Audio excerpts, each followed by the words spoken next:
Salmo 37:3. Confia no Senhor e faze o bem. Habita na terra e alimenta-te da verdade. Hoje eu quero pegar essa última frase. Alimenta-te da verdade. Alimenta-te da verdade. Fala para o irmão que está do teu lado. Alimenta-te da verdade, irmão. Alimenta-te da verdade, minha irmã. Pode dizer para o irmão que está na frente, atrás, do lado. Você tem se alimentado da verdade? O tema da minha mensagem é a extração desse próprio versículo. Alimenta-te da verdade. Temos falado sobre uma série que é a série Orações por um Avivamento. A gente tem orado em prol disso, buscado isso. E hoje eu quero trabalhar sobre esse tema. Quero que você leia comigo também o Evangelho de João, capítulo de número 8,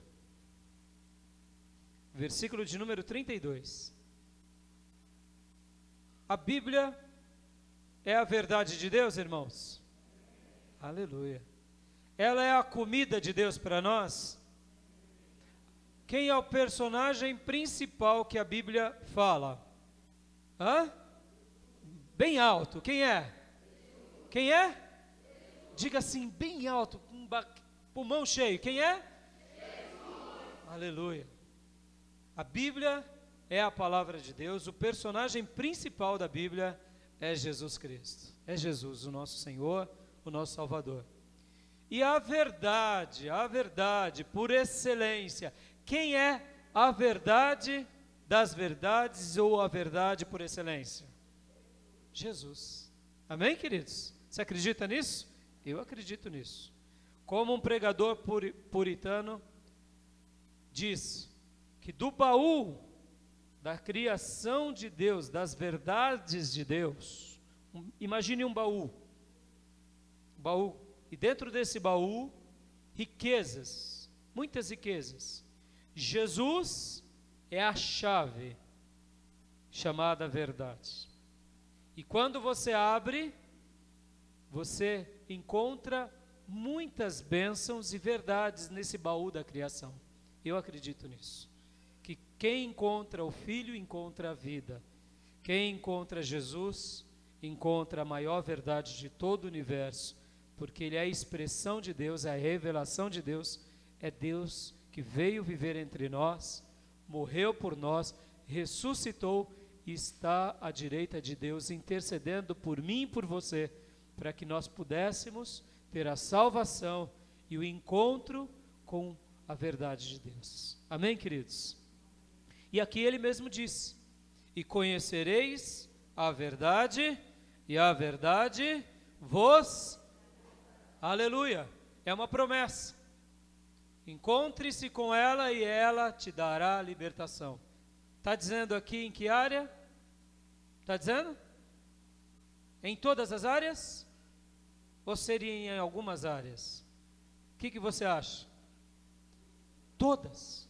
Em qualquer lugar que possa existir ou habitar uma cadeia, uma limitação, uma obstrução, seja qual for, a chave mestra da verdade, chamada Jesus, abre a porta principal desse baú, e dentro desse baú tem todas as riquezas de Deus, ou as bênçãos de Deus para a nossa vida. Amém, queridos? E quando eu falo isso, é porque eu estou tratando aqui que a verdade, que é Jesus por excelência, as próprias Escrituras diz que Ele é o Criador de todas as coisas. Jesus é o autor e o consumador da fé. Ele é o Criador de tudo. Logo, tudo que existe no planeta e no universo foi criado por Ele, para Ele e por meio dEle. E se foi criado pelo autor da verdade, logo, na criação de Deus, há muitas outras verdades. Amém? Você acredita nisso? Sim. Por exemplo, eu te vejo, você é real, isso é uma verdade. A lei da gravidade é uma verdade. Se nós pularmos de um prédio, não é porque você é crente, ora, você não vai levitar, você vai se esborrachar. Porque há uma lei da gravidade que te ensina a respeitar essa gravidade. Logo, quem criou esse planeta? Criou a lei da gravidade. Há uma lei nos oceanos e há uma lei no seu sistema físico. Se você, por exemplo, entrar no mar e ficar lá durante o tempo exagerado, você não vai virar peixe, porque é crente. Você vai morrer, porque você foi criado para a terra, o peixe foi criado para o mar. Seu sistema de respiração é diferente dele. O oxigênio para nós entra nos nossos pulmões por um meio, pelo peixe é por outro meio. São verdades. E graças a Deus hoje podemos entender essas verdades da criação de Deus através da inteligência, do conhecimento. São verdades. E aqui o texto está dizendo: conhecereis a verdade, e ela vos, todas as áreas em nome de Jesus. Amém, queridos? Deus tem libertações a nós. Humanas, físicas, emocionais, psicológicas, todas as áreas. Porque Jesus é a verdade. Aleluia. E a libertação nele o tempo todo para todo aquele que busca por ele. Mas quero ler também João, capítulo, um pouquinho para frente, de número 14, versículo de número 6. Olha o que ele diz. Respondeu-lhe Jesus: eu sou o caminho, e a verdade, e a vida. Ninguém vem ao Pai senão por mim. Jesus é a verdade. Aleluia. Pode dizer para o irmão: irmão, alimenta-se da verdade, meu irmão. Pode se alimentar da verdade. Alimente-se da verdade. Alimente-se, irmão. Coma da verdade de Deus. Aleluia.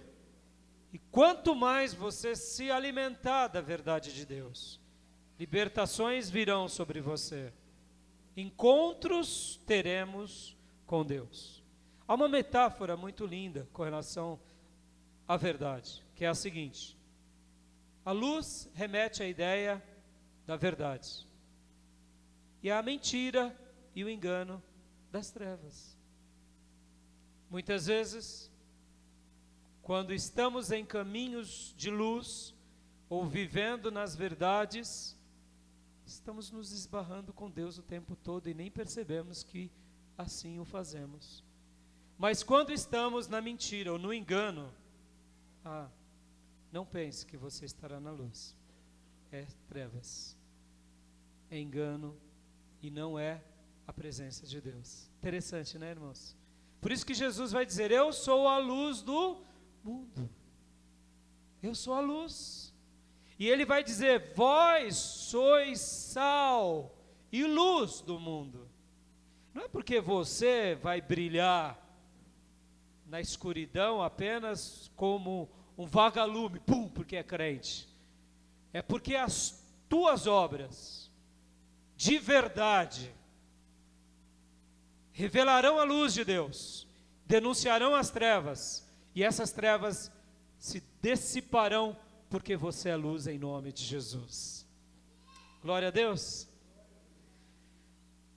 Essa questão da verdade, essa questão da luz, ela sempre foi muito citada, inclusive por muitos sábios, principalmente pelos homens do passado na Grécia. Por exemplo, Platão tem um mito muito lindo chamado o mito da caverna, que em resumo seria pessoas que vivem numa caverna e que têm apenas um fechinho de luz, e ali tudo que eles veem é um reflexo, uma sombra de alguma coisa, mas eles estão dentro da caverna, no escuro, aliás, e um dia eles encontram um pouquinho de fogo, e um dia eles saem da caverna. Platão, com o mito da caverna, quer dizer mais ou menos o seguinte: que o conhecimento, que a inteligência, que a gente absorve por meio da vida, nos tira da caverna. E aí a gente começa a viver na luz, ou naquilo que de fato é.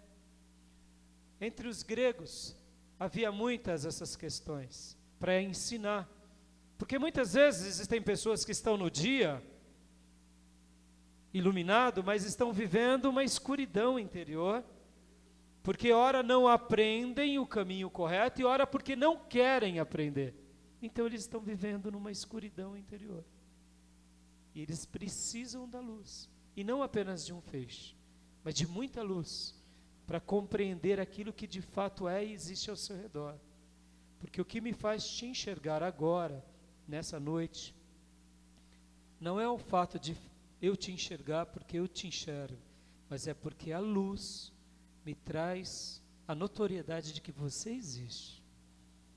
Mas no momento que essa luz é tirada, eu não consigo mais ver ninguém aqui. Então, os sábios sabiam que o conhecimento, a verdade em si, nos libertaria de um mundo de ignorância. E nós, conhecendo a verdade de Deus, nos libertamos de um universo de ignorância. Porque atingimos o céu e vivemos uma vida, de fato, muito maravilhosa. Há um outro mito também muito interessante, chamado mito de Prometeu. Prometeu, ele ia até as festas dos deuses gregos.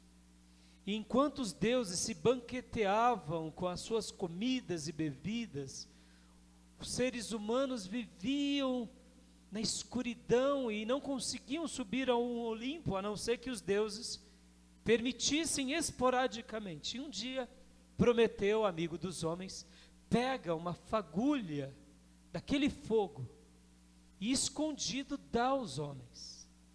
E os homens que viviam como bichos na escuridão, agora começam a viver uma vida digna.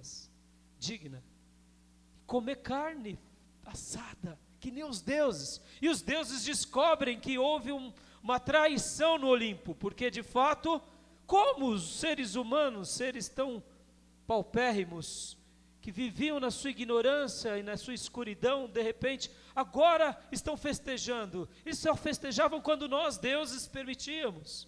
E aí descobrem, fazem-se uma CPI no Olimpo, que não é a CPI do Lava Jato, tá bom? Foi uma CPI do Olimpo. E aí descobrem que Prometeu é o culpado e punem Prometeu, colocando ele num alto pináculo de uma montanha, e fazendo com que ele vivesse durante milhares de anos, e todos os dias um pássaro comia o fígado dele, ele sentia aquelas dores, mas como maldição, o fígado dele voltava durante a noite a se restaurar, para que no dia seguinte, porque ele traiu o Olimpo, como pode o Olimpo ser traído? Por quê? Porque houve uma fagulha de fogo entre os homens, e agora os homens tinham uma vida digna. O que esse mito queria ensinar? O que era essa fagulha? O que seria esse fogo? Seria a verdade, o conhecimento. Por causa disso, nos liberta de um mundo de escuridão. Querido, hoje eu quero falar, alimenta-te da verdade. Em primeiro lugar, a verdade de Deus, amém? Amém? Posso ouvir um glória a Deus? Alimenta-te. Alimenta-te. Na teologia nós trabalhamos com duas revelações: a revelação especial e a revelação natural. Em 1 minuto explicando para vocês a distinção de uma e da outra coisa. A revelação natural, a criação de Deus. Os céus proclamam a glória de Deus, e o firmamento anuncia a obra das suas mãos. O que Deus criou no universo resplandece o poder do Todo-Poderoso, do Senhor. O ser humano, com toda a sua independência, ele não consegue explicar a criação do universo, porque ele é um ponto temporal numa eternidade que ele não consegue viver tempo suficientemente grande para dar uma resposta, e criam-se as teorias. É interessante, etc. Então, mas há essa incógnita, porque é muito grande, são milhares de anos, é um espaço em expansão, e mundos e planetas e estrelas e céus e aí vai. Então é a criação de Deus, que a gente, para enfatizar isso, não precisava nem ir para o espaço, basta o planeta Terra. Basta o nosso planeta, irmãos. A criação revela a glória de Deus, amém? Essa é a revelação natural. Por isso que Romanos 1 vai falar que por meio dessa revelação as pessoas podem se achegar a Deus. Mas a Bíblia vai falar que há uma outra revelação, porque essa mostra e anuncia a Deus, mas ela não dá o grande Salvador, não dá o caminho exato. As pessoas podem até chegar no divino, ou seja, contemplar que há um divino que criou tudo isso, que criou um planeta, que criou os céus, que criou o sol, que criou a lua, que criou toda essa beleza, essa grandeza, que nos criou.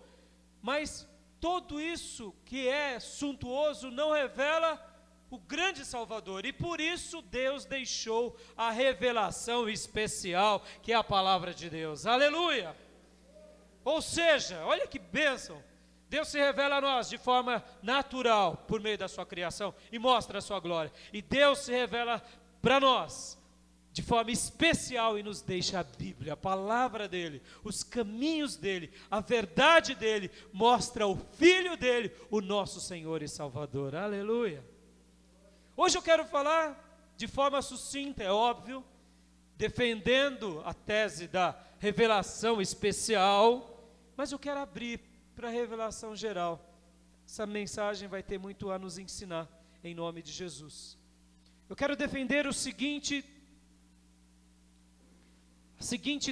tese,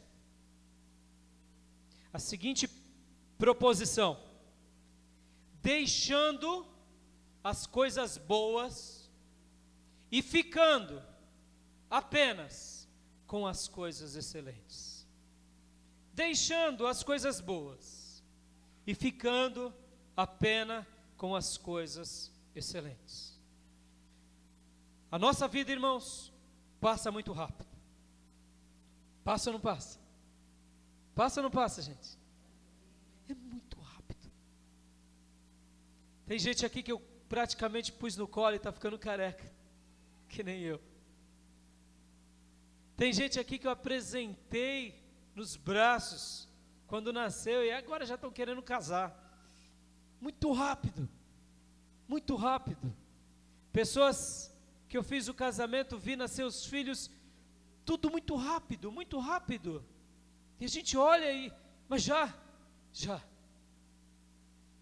Passaram-se 10, 20 anos num sopro. Para alguns já passaram 40 anos, 50, num sopro. A nossa vida ela é muito rápida, é muito transitória, é muito... E eu quero hoje te fazer pensar sobre isso. A nossa vida tem coisas muito boas, mas tem hora que essas coisas muito boas nos atrapalham bastante. Bastante. E hoje Deus vai falar com você, porque eu tenho certeza que essa frase que eu vou citar agora, ela tem muito a nos ensinar.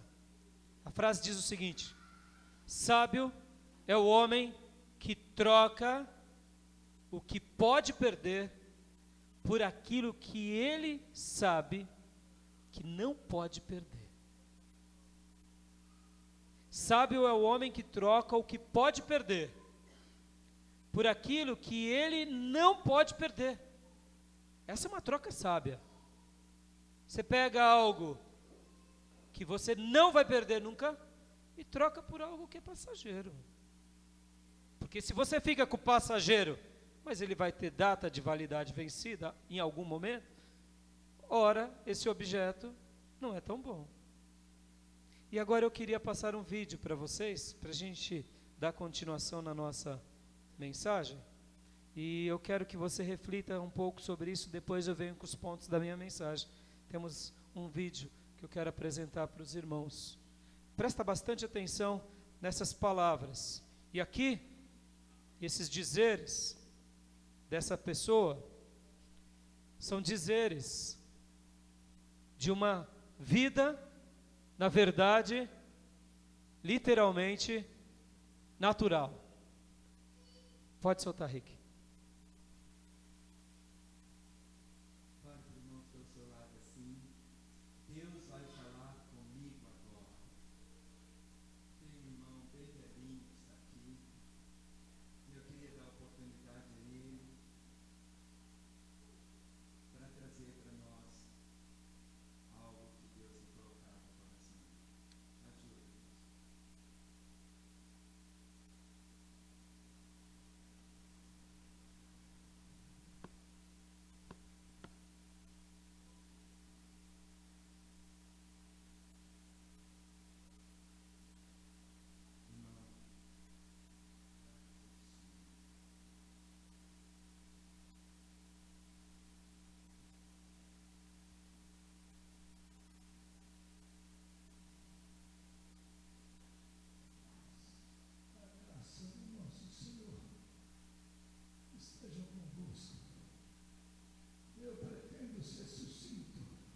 Esse é o contrário, não é mesmo? Quando eu era jovem, achava que tinha resposta para tudo. Agora que sou velho, a minha cabeça está repleta de perguntas sem respostas. Eu ando meio nostálgico, triste, ao ver a vida acabar aos pouquinhos.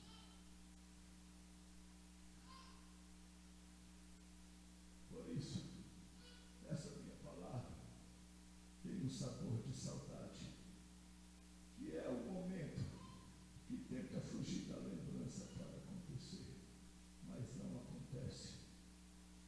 Ah, se eu pudesse voltar no tempo e abraçar aqueles dos quais me afastei.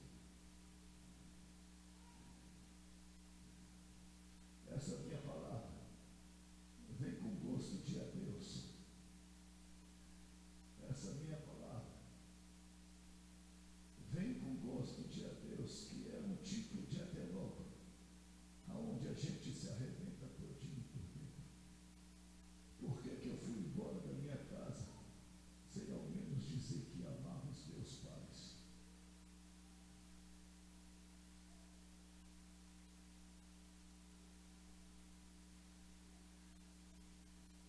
Essa minha palavra tem um cheiro de abandono. Aonde estão os meus filhos que não me visitam mais? Essa minha palavra tem uma pitadinha de angústia, que é um nó bem dado dentro do sossego da gente. Como tirar esse aperto do peito? Essa minha palavra vem como lágrimas. Essa minha palavra vem como ausência, que é aquela falta bem presente no final da nossa vida. O que sobra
é saudade. Solidão não é o vazio de gente ao nosso lado. Isso é circunstância. Solidão é mais que isso. Solidão é quando nos perdemos de nós mesmos e procuramos em vão pela nossa alma. A minha vida toda foi uma procura. Hoje eu me rendi a Cristo. Mas vocês são mais ricos do que eu. Eu tenho muitas posses. Hoje, quando eu chegar diante de Deus, eu chego com as minhas mãos vazias. É por isso que vocês são mais ricos do que eu. Vocês têm a possibilidade, uma oportunidade de fazer diferente. Hoje, a única coisa que eu tenho é só dinheiro. Só dinheiro.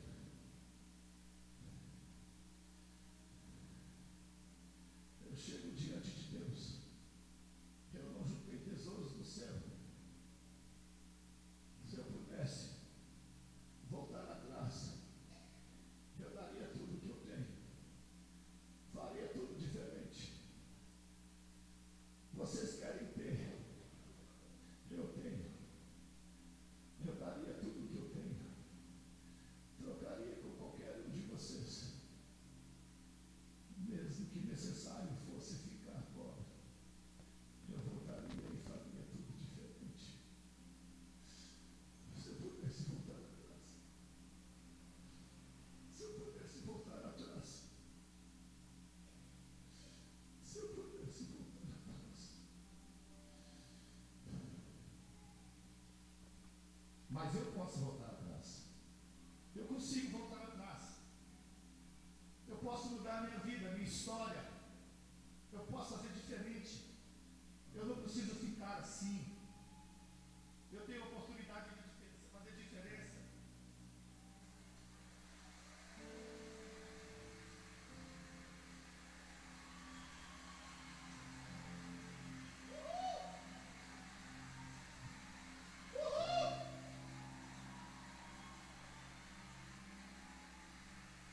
Glória a Deus!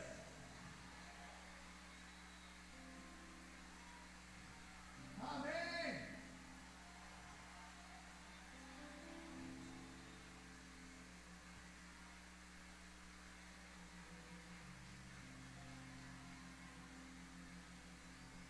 Aleluia! Pode sentar. Eu queria agradecer ao pastor Márcio pela oportunidade. Um privilégio, uma honra para mim, pastor. Eu sou pastor Paulinho, eu sou nascido e criado em Belo Horizonte, mas hoje eu estou morando em Presidente Prudente. Eu sou filho de pastor. Eu falo que sou lavado, enxaguado, saboado, perfugado, passado e engomado no sangue de Jesus. Conheço tudo de igreja sem imaginar. E por que eu trouxe aqui para vocês hoje? Eu sou Salomão. Esse personagem chama Seu Salomão. Por que eu trouxe o Salomão aqui? Para a gente poder pensar um pouco na nossa vida. A palavra de Deus diz que há mais sabedoria no velório que uma festa de 15 anos. Amém? Você pode aplaudir a Jesus, irmãos? Ufa!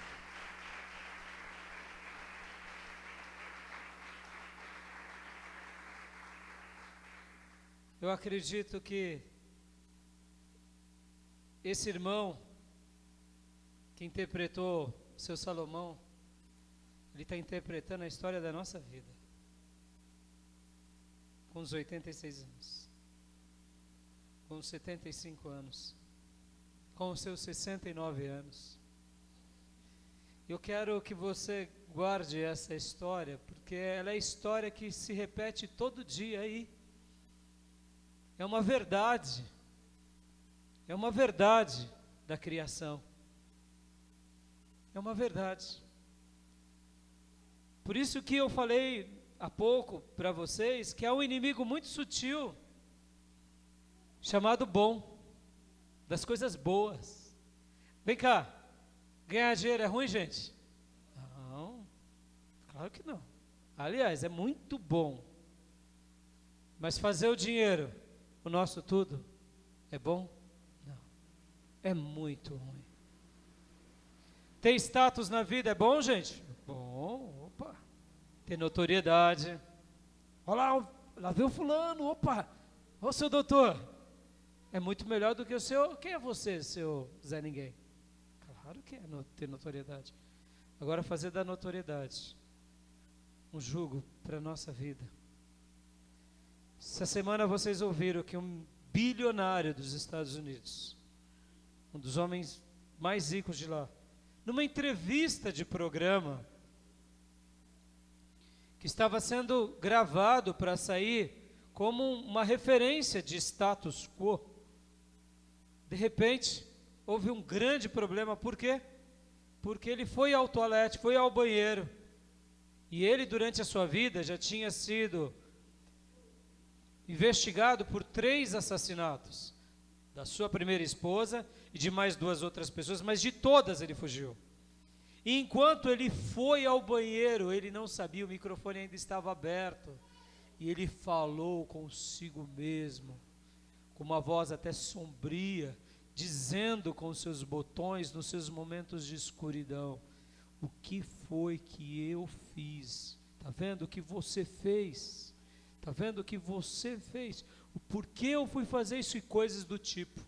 E agora, o homem bilionário, todas as suas tramóias vieram a ser reveladas. Queridos, é mais uma vida que demonstra, por meio do seu sucesso aparente, o que isso não representa de fato. Por isso que eu disse, há um inimigo sutil chamado bom, porque por meio do bom nós paramos de chegar nas coisas excelentes. Tá bom, isso tudo está muito bom, a minha vida espiritual está muito boa, o meu casamento desse jeito para mim está bom, mas Deus não te chamou para você viver apenas o bom, Deus te chamou para você viver o excelente. Como vai ser o retrato do seu futuro? É simples esse retrato. Basta você unir as peças do seu quebra-cabeça, do seu presente. É o retrato do seu futuro. É o retrato. E eu queria te fazer uma pergunta: o que você faria de novo? O que você faria de novo? Nessa noite eu quero te fazer pensar sobre isso. Quais têm sido as suas escolhas? Quais têm sido as escolhas de cada um de nós? Seria as coisas boas e passageiras dessa vida? Ou algo mais nobre? Hoje eu quero sugerir aqui para todos nós um caminho mais excelente. Em primeiro lugar, eu queria te fazer pensar o que realmente importa para nós. O que importa realmente para você? O que importa? Você já chegou a pensar? O que importa na minha vida? O que realmente importa no meu viver? Porque talvez você tenha vivido em função do bom. Eu estou comendo hoje, eu estou com saúde hoje. Isso é bom. Mas o que realmente importa? O que realmente é relevante para a tua vida? O que realmente é importante para a tua existência nessa vida enquanto você existir? Você já fez essa pergunta? Quero te dar uma sugestão hoje aqui de um texto muito lindo que está em Romanos, capítulo 14, versículo 17. Abra comigo a sua Bíblia em Romanos 14, 17.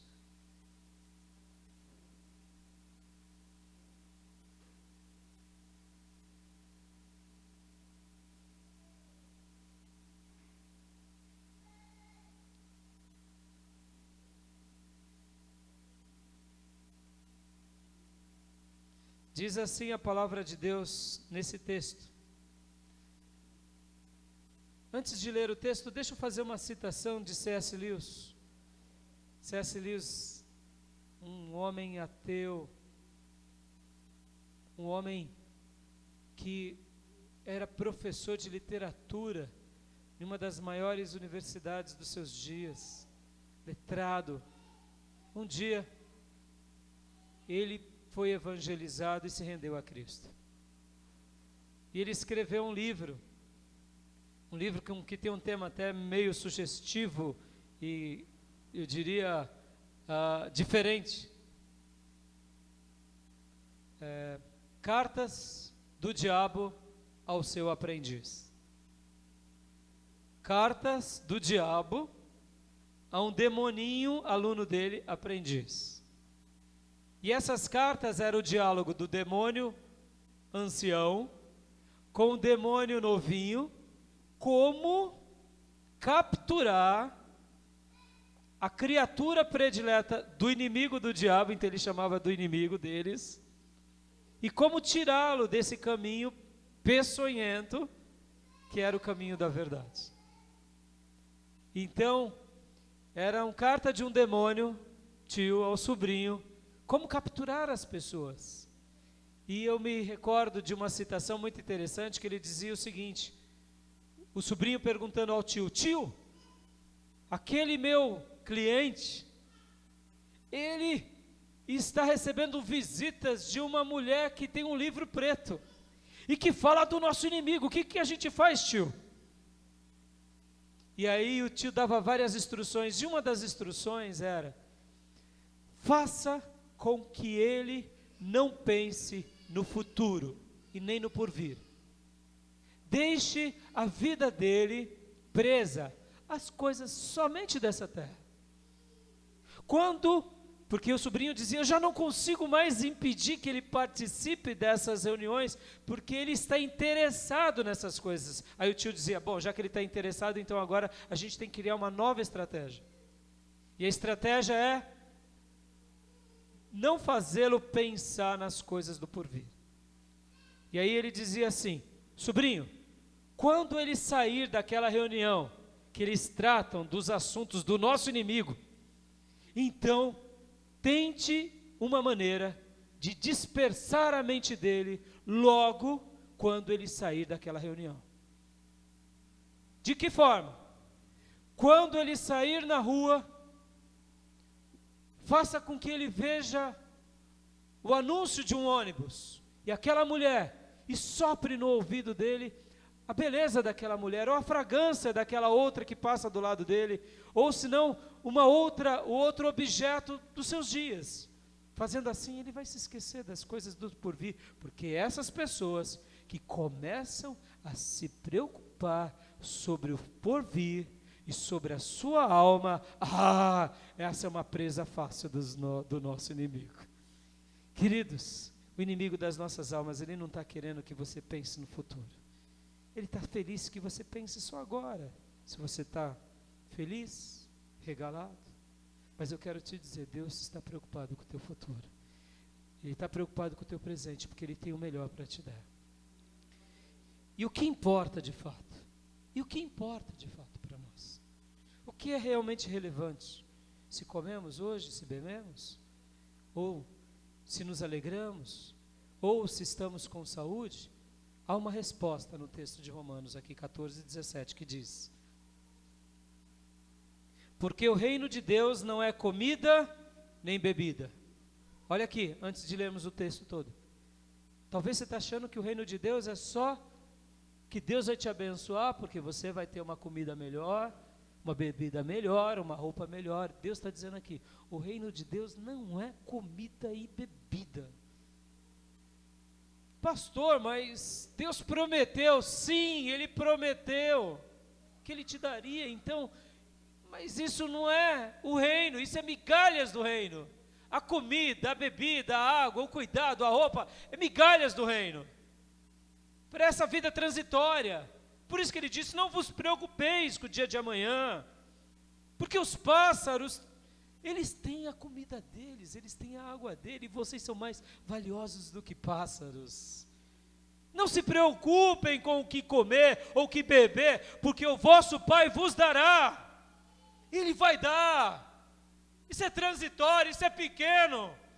Deus vai cuidar de você, amado. Deus cuida agora de um africano que está entre leões e serpentes. Deus vai cuidar de você, filho. Deus vai cuidar de mim. Não pense que o reino de Deus, a vida cristã, é ter um pouco mais. Olha a história do seu Salomão. É a história de muitos daqui a algumas décadas. É a história de muitos hoje que buscaram a Deus só por dinheiro. Uma vida desgraçada, sozinha, solitária, muitas vezes na igreja. Que achando que vão comprar o céu com o seu dinheiro. O reino de Deus não é comida nem bebida. O texto continua: mas justiça e paz e alegria no Espírito Santo. Amém, queridos? O que realmente importa? O que importa é que a gente busque o reino de Deus, busque a sua justiça, busque a sua paz e alegria no Espírito Santo. Olha, eu tenho uma boa notícia para te dar. Você é templo do Espírito Santo de Deus. Você é morada de Deus. O universo, no universo, nas galáxias, nada se compara a você. Porque em nada, absolutamente nada, a não ser no trono de Deus, o Espírito Santo resolveu habitar dentro do ser humano. O mundo, o planeta Terra tem milhões de riquezas naturais, ouro, pedras, diamantes, petróleo e tantas outras coisas. Mas o Espírito Santo não habita no mundo como o seu ambiente, como o seu tabernáculo. Ele habita dentro de você. Em tese, você é mais precioso do que o planeta todo. E se uníssemos todos os planetas, você seria mais precioso. O que importa, pastor? Você é templo do Espírito Santo, isso que importa. Buscar a justiça de Deus, buscar a paz de Deus, buscar a alegria no Espírito Santo. Segundo lugar, como que eu faço então, pastor? Para me desvincular das coisas boas, porque de repente você está perdido de tanta coisa boa ao seu redor, de tantos bons projetos, e eles estão te sufocando, porque é você dando o ritmo da sua vida e não Deus. Eu queria te ensinar aqui, simplifique a sua vida, filho. Em segundo lugar, simplifique a tua vida, sim.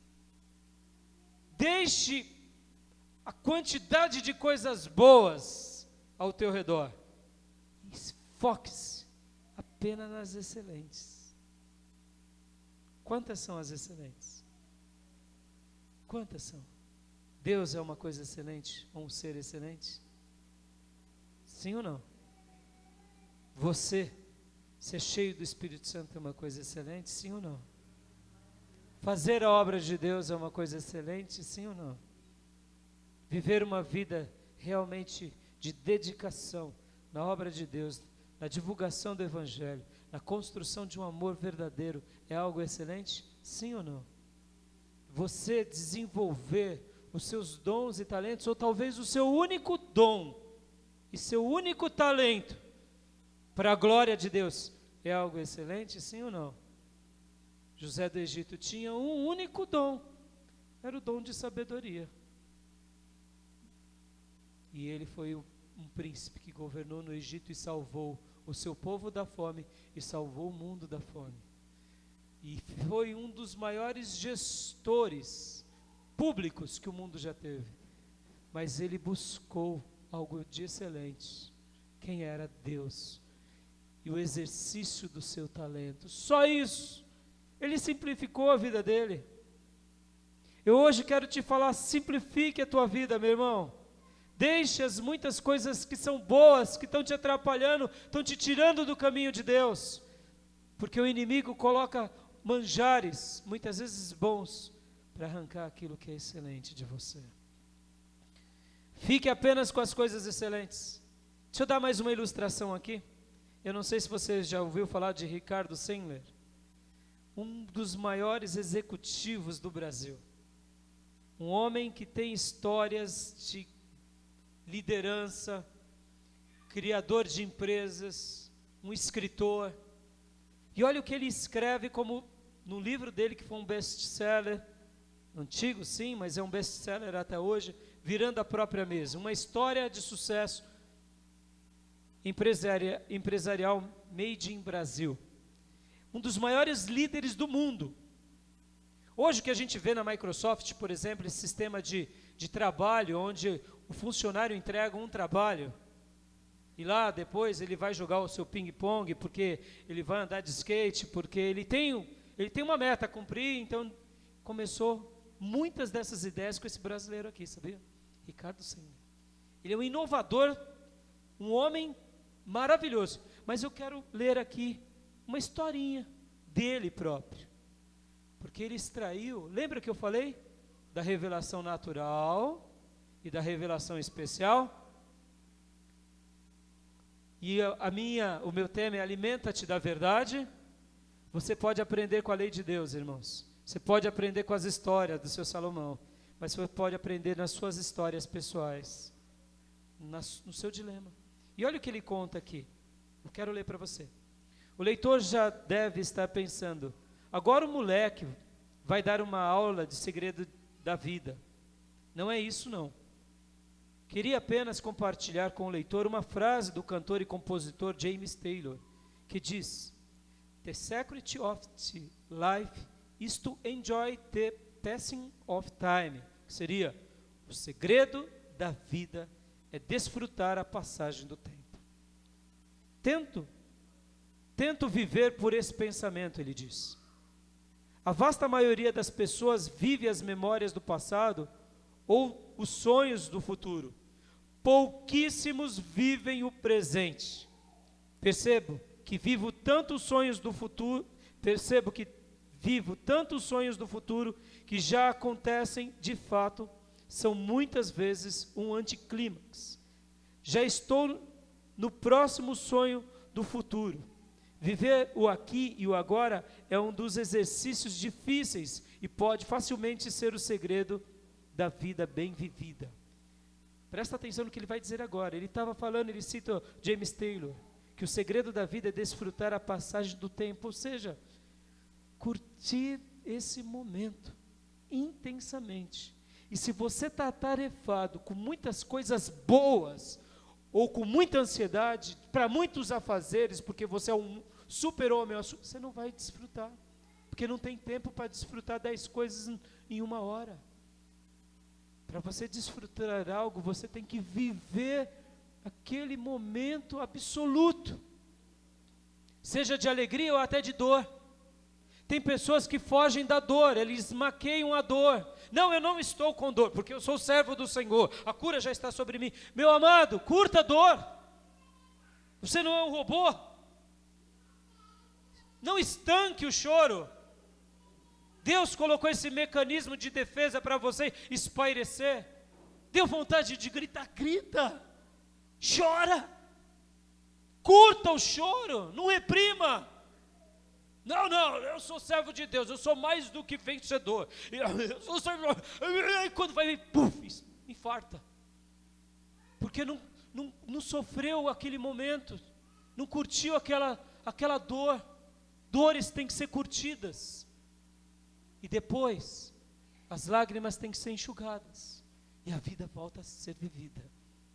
E ele continua dizendo aqui, olha, sempre insisti com meu pai, que ele gastasse o dinheiro que ele tinha acumulado, pai dele, e ele nunca foi capaz de fazê-lo, porque vivia as preocupações do futuro. Papai só acumulava dinheiro, era um doutor Salomão, só dinheiro, trabalho, máquina, pai, vamos gastar, não, o futuro, e aí, quando ele já estava com câncer, o pai do Ricardo Senna, e andava pelo Parque do Ibirapuera, depois de uma sessão de radioterapia, comentava com minha mãe que nunca tinha notado as flores e os patos. A vida era tão corrida para ele, com coisas boas, ganhar dinheiro, status, construir empresa, que de repente não dava para ver flor, porque quem está em alta velocidade não vê flor. Quem está em alta velocidade não vê o pôr do sol, porque na realidade você já sai de casa antes que o sol nasça e chega quando já é de noite e nem sabe que existem nuvens, porque afinal de contas eu sou uma máquina de fazer dinheiro. Isso é bom, mas isso não é excelente. Isso é bom, mas isso não é tudo. E aí, é com triste pesar que é necessário viver 73 anos e estar muito doente, só então para perceber os pequenos e fascinantes aspectos da vida e da natureza, que existem coisas que nunca enxergamos, porque elas exigem que vivamos o aqui e o agora para percebê-las. Ele aprendeu com quem? Com a dor do pai, e fez uma história de sucesso. Mas ele também aprendeu a fazer com que aquela dor que o pai teve não recaísse sobre ele. Você pode aprender com a lei de Deus. Você pode aprender pela experiência do outro, ou você pode aprender com a sua própria dor. E nessa noite eu gostaria de dizer: simplifique a sua vida, filho. Escolha coisas excelentes e viva. Eu disse que eu ia comentar sobre o velório que eu fiz essa semana. Teve algo maravilhoso no meio daquele caos. Teve algo maravilhoso. Foi o seguinte: aquele rapaz que morreu de overdose, tinha uma vozinha que veio da Bahia, Dona Maria. Dona Maria. E a Dona Maria, eu tentei consolá-la ali enquanto ela chorava do lado do caixão. E depois, quando estavam indo enterrar o garoto, a Dona Maria não conseguiu subir a rampa e ficou ali perto de onde tinha sido velado. E eu senti no meu coração de ficar do lado dela, para consolá-la. E de repente ela começou a falar da vida dela. E eu queria deixar esse exemplo como um exemplo de alguém que escolheu algo excelente. E ela falou que nesse último ano ela já teve 2 grandes perdas, um genro, o marido dela e agora o neto. E ela começou então a desabafar, eu deixei ela desabafar, deixei ela falar, deixei ela comentar, deixei ela expressar o que ela queria expressar. E olha o que ela me disse. Ela disse assim: sabe, pastor, eu tenho sofrido muito e não tem dia que eu não chore a morte do meu marido. Meu marido partiu há quase 1 ano, um homem diabético, que teve diabetes e não quis amputar o pé, porque era um gosto dele, ele não queria perder o pé, então em 15 dias foi muito rápido. Os médicos queriam, mas ele não quis, eu respeitei a opinião dele. Nós somos uma família lá da Bahia, moramos numa fazenda. Meus filhos, 8 filhos criados, foram criados no Evangelho. 2 estão aqui em São Paulo, ou pelo menos uma mulher e não sei se um outro homem. Mas todos os demais têm a sua vida. Eu tenho tantos netos e até bisnetos. E fui casada com esse homem por 46 anos. E aí ela começou a desabafar. E ali, irmãos, foi um momento alto do meu culto fúnebre. Deus me usou para consolar aquela mulher. Ela chorava todos os dias a dor da perda, porque ela amava demais aquele homem. E ela falou: sabe, pastor, meu marido disse assim: bem, quando eu morrer eu quero ser sepultado ali, atrás do curral. Atrás do curral. Porque eu quero ficar ali. E eu sempre vou lá, pastor. Eu sempre vou lá. E muitas vezes até converso com ele. Eu sei que ele está do seio de Abraão, nos braços de Deus. Mas eu tenho tanta saudade, pastor. E começou. E desabafava. E ela falou: sabe, pastor, que falta que ele me faz, pastor? Porque a gente viveu 46 anos, pastor, mas tudo ajeitadinho, pastor. Tudo combinadinho, pastor. Fez assim com o dedinho. Tudo. Eu fazia o gosto dele, ele fazia o meu gosto. Irmãos, nas descrições daquela mulher, eu vi a poesia de Shakespeare, de Romeu e Julieta, ao vivo e a cores. Uma mulher apaixonada por alguém. Apaixonada. E dizia, sabe, pastor, quando ele dizia assim, deitado na rede da nossa varanda: minha branca, vem, minha branca.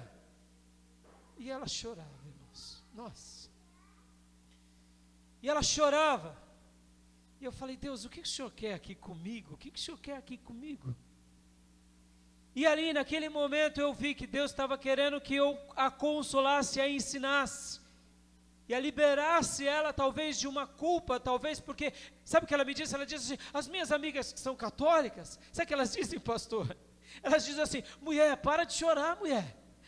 Porque você segura a alma do seu marido com tanta lágrima, e ele não sobe desse jeito. E aí ela falou, eu sei que elas não entendem direito, pastor. Eu falei, filha, você quer chorar, chora. Eu falei para ela, sabe por quê? Porque o seu choro é o choro da saudade de quem muito amou, de quem muito amou. E ali enquanto eu falava e consolava, eu via Deus me usando. Irmão, quem muito amou é assim. Ele não, só que ela não entendia que ela se culpava porque chorava o choro de quem muito amou e de quem perdeu muito. E eu somente ensinei para ela o seguinte, filha, não chora só o choro da saudade, não. Acrescenta na sua lágrima o choro da gratidão, porque Deus te deu 46 anos de uma vida maravilhosa em união. Ela escolheu algo excelente, ela viveu algo excelente. O que? Uma vida de amor conjugal. Ao lado de um marido que fazia tudo combinadinho, que nem ela dizia, jeitinho dela, da Bahia, tudo combinadinho. Irmãos, eu não sei que vida você tem escolhido, talvez tenha escolhido fazer as suas vontades que são boas, mas você não tem gerado alegria na vida de outros, ou talvez você tenha escolhido perder tempo em coisas fúteis dessa vida, mas nessa noite eu queria te dizer que o reino de Deus não é comida nem bebida, o reino de Deus, ele é justiça, paz e alegria no Espírito Santo, e eu queria te dizer, alimenta-te da verdade, porque essa verdade chamada Jesus vai te libertar de tudo que é transitório e vai te fazer ter uma vida regada de significado e valor, uma vida onde você, aos 86 anos, vai olhar para trás e vai dizer, eu faria tudo de novo porque eu escolhi Jesus, eu faria tudo de novo porque eu sou de Deus, eu faria tudo de novo porque a minha vida pertence ao Senhor, e eu sei que a minha escolha não seria diferente. Eu quero nessa noite te fazer a pergunta, o que você faria se você pudesse voltar atrás? Eu quero te dizer, não volte atrás. Deus está dando esse presente para você reescrever uma nova história, uma linda história, uma história alimentando-se da verdade, porque sábio é o homem que troca o que pode perder por aquilo que ele sabe que não pode perder. Jesus é a resposta para a tua vida, a verdade do Evangelho é a resposta para a tua vida. Deus tem coisas excelentes para a tua vida, por isso deixe as coisas boas e fique apenas com as excelentes. Simplifique, não importa o que digam as pessoas, nem a sua consciência, o que importa é o que Deus tem para você em nome de Jesus Cristo. Eu quero orar com você em nome de Jesus. Feche os seus olhos, curve a sua cabeça em nome de Jesus. Aleluia, Pai. Senhor, eu entrego a Tua palavra ao Teu povo nessa noite e peço-Te, ó Deus, em nome de Jesus, simplifique a nossa vida. Faça-nos viver uma vida naquilo que realmente importa, para que a gente possa, Pai, deixar todas as coisas periféricas